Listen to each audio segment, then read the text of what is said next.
Bueno, pues muy buenos días a todos. Muchísimas gracias, especialmente a los medios de comunicación, por atender la convocatoria esta mañana de domingo. Y si me permiten, agradecerle especialmente al alcalde de Puerto Llano y a su equipo de gobierno que hoy nos han recibido en esta ciudad, que como ya se ha dicho anteriormente, tanto por el presidente de la Diputación y presidente provincial del partido, como el presidente Paco Núñez, es una ciudad ejemplo y referente de lo que significa el cambio en la acción política, de lo que significa un gobierno del Partido Popular. Si me permiten, agradecerle también a diputados, a senadores que hoy nos acompañan y que hemos querido venir a Puerto Llano por varios objetivos fundamentales. El primero de ellos, para explicarle a todos los españoles lo que significa el cambio con mayúsculas en una ciudad, que es lo que ha supuesto la llegada de Miguel Ángel Ruiz y de su equipo de gobierno al Ayuntamiento de Puerto Llano. Nuevas maneras de hacer política, nuevas maneras de escuchar y de atender a los ciudadanos que hacen que hoy esta ciudad vea un futuro mucho más esperanzador y más dinámico. Miguel Ángel llegó a la política prácticamente de la mano de Alberto Núñez Feijóo y posiblemente sea eso, cambio, esperanza y una España más dinámica, la que traerá Alberto Núñez Feijóo cuando llegue al gobierno de nuestro país. Y hacemos esta visita en una residencia de ancianos, uno de esos servicios a los que yo quiero agradecerle a su equipo directivo, a sus trabajadores, que nos permitan visitarla en la mañana de hoy, porque para ellos un servicio público como este no existen ni sábados, ni domingos, ni vacaciones, porque tienen que responder a las necesidades que tienen nuestros mayores y hacerlos con las mejores garantías y exigencias de calidad posibles. Por eso yo también quiero agradecerles que hoy nos abran sus puertas para conocer de primera mano esos servicios que se están prestando en estas residencias como en muchas otras del resto de España. Tres reflexiones muy rápidas esta mañana, que ya llevan un tiempo aquí esperando, pero que no quiero dejar de compartir con ustedes y a través de ustedes con todos los españoles. La primera de ellas es que esta semana, el próximo 23 de julio, se cumplen 2 años de la celebración de las últimas elecciones generales. Unas elecciones en las que por primera vez en la historia, aquel que perdió las elecciones sin ningún tipo de rubor, traicionando su programa electoral, mintiendo a sus votantes, alcanzó la presidencia del gobierno, dispuesto a pagar y a costa de todo y sobre todo a costa de todos los españoles. Ese presidente del gobierno, Pedro Sánchez, que 2 días antes de las elecciones dijo que nunca aceptaría la amnistía y que 2 días después de las elecciones consideraba que la amnistía era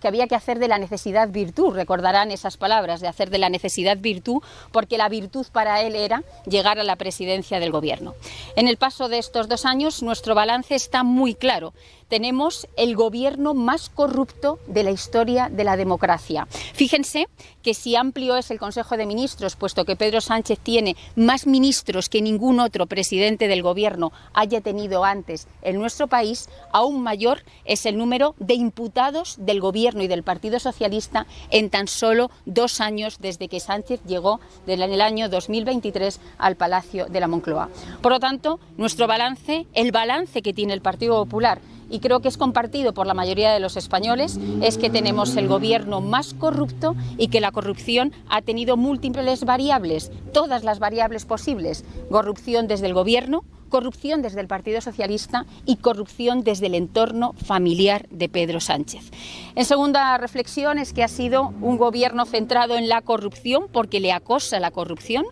pero desde luego nada centrado en trabajar por los intereses de los españoles. Es un gobierno desnortado y desde luego inútil para los intereses de todos los españoles en nuestro país. Se ha demostrado que no tiene política económica, incapaz de aprobar unos presupuestos generales del Estado en 2 años de legislatura, ha sido incapaz de llevar una ley de presupuestos generales del Estado al Congreso de los Diputados, un gobierno que le ha dado la espalda al Parlamento, que le ha dado la espalda a la sede de la soberanía nacional, que no tiene política de vivienda, la principal problema y preocupación que tienen los españoles, especialmente los más jóvenes, y que tampoco tiene política territorial, porque como muy bien decían antes Miguel Ángel, el alcalde, y Paco Núñez, la política territorial de este gobierno solo depende de las exigencias de los independentistas y de los separatistas. Y también permítanme que crea y que comparta con ustedes que es un gobierno sin ningún tipo de política migratoria y que eso está haciendo que España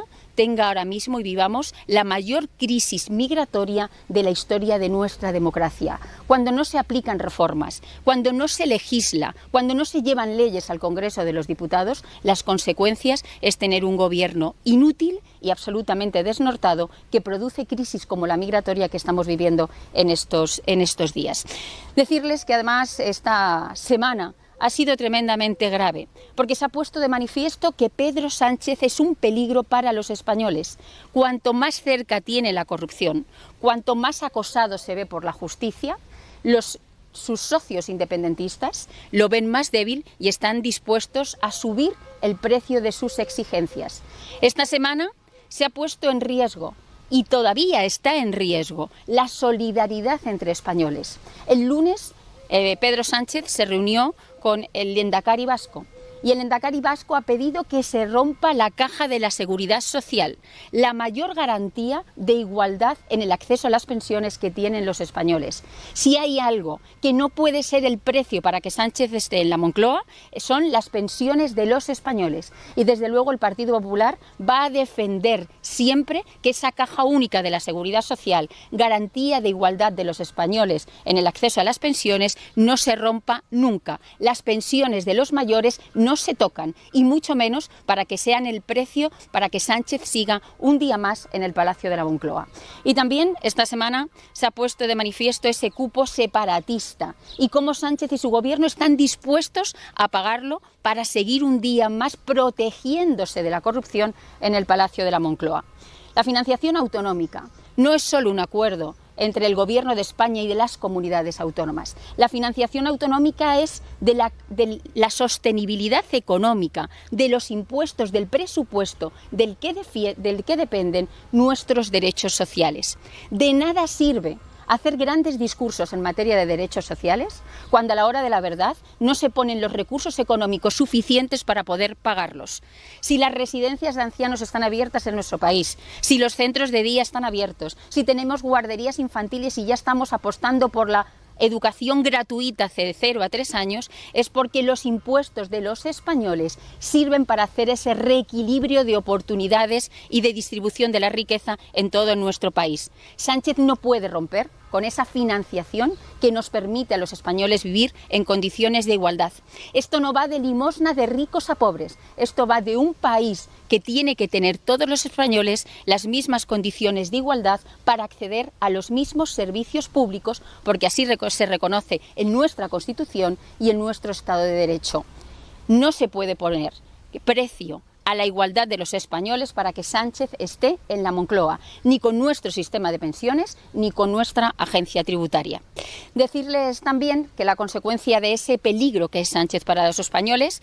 viene de un origen, y es de la corrupción, como decíamos antes, de la corrupción y de su debilidad parlamentaria. Y esta semana continúa la agonía de corrupción y judicial del Partido Socialista. Mañana mismo declararán en el Tribunal Supremo la expresidenta de Adif, Isabel Pardo de Vera, y el exdirector general de Carreteras. 2 cargos nombrados por Pedro Sánchez y que están siendo investigados por el Tribunal Supremo por presuntas mordidas. Al final, los impuestos que se dedicaban a pagar las infraestructuras públicas parece ser que iban al bolsillo de algunos miembros del Partido Socialista, y ya veremos si también algunas de esas mordidas terminaban en el Partido Socialista como financiación ilegal, y que solo conoceremos a través de las investigaciones que lleve a cabo la UCO y la justicia española. Y también esta semana, el martes, el Tribunal Supremo tendrá que decidir si Cerdán sale a la calle o permanece en prisión, y el miércoles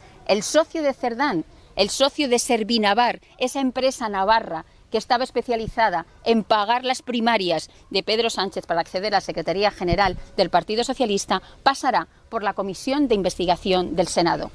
Nosotros defendemos que la corrupción hay que investigarla, como se está haciendo en el Senado, como se está haciendo en la justicia española, como están haciendo los cuerpos y fuerzas de seguridad del Estado, y no hay que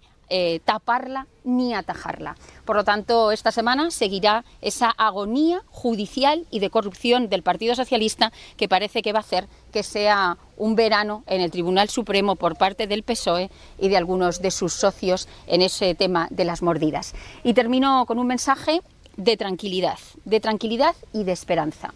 Si hay algo que ha quedado absolutamente claro, es que cuando Alberto Núñez Feijóo llegue al Palacio de la Moncloa, va a derogar todas las leyes y todas las reformas que ha puesto en marcha Pedro Sánchez que rompen con la igualdad de los españoles. Lo haremos en los 100 primeros días. Garantizaremos la caja única de la Seguridad Social, porque les repito, con las pensiones no se juega y menos para pagarle a Pedro Sánchez que esté un día más en la Moncloa. Por supuesto, garantizaremos una agencia tributaria que sirva no solo para recaudar impuestos, sino para que esos impuestos se vean reflejados en el acceso en condiciones de igualdad a los servicios públicos. Y desde luego lo que vamos a hacer también será en los 100 primeros días poner en marcha un plan de regeneración democrática e institucional. Cada vez que se ataca el Estado de Derecho, sufre la democracia y se ponen en riesgo los derechos de los españoles. Y Alberto Núñez Feijóo es la mejor garantía para que ese plan de regeneración se ponga en marcha en los 100 primeros días. Por lo tanto, esos son los mensajes que hoy vamos a compartir y queríamos compartir con ustedes.